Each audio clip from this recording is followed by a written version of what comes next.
Okay, so now you've finished your recording, you're going to need to transfer the files to a computer. So make sure you get the USB lead from the kit.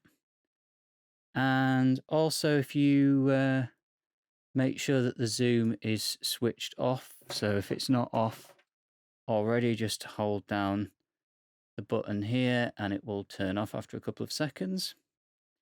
So connect the zoom up with the USB lead and connect the other end to the computer USB input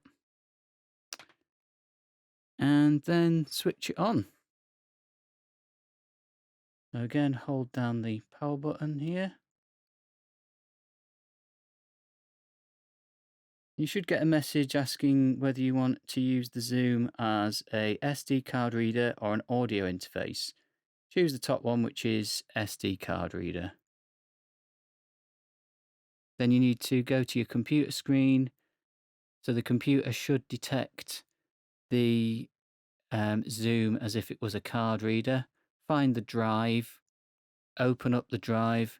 Usually the files will be in the multi-folder, and then you will have a list of folders. And if you go to folder number 1, that should be where all of your files are stored. Each recording is in a new Zoom folder. Copy all the files to your computer hard drive, or backup drive, or memory stick.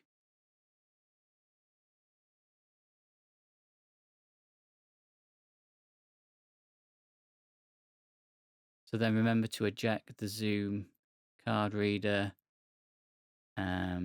before disconnecting from USB.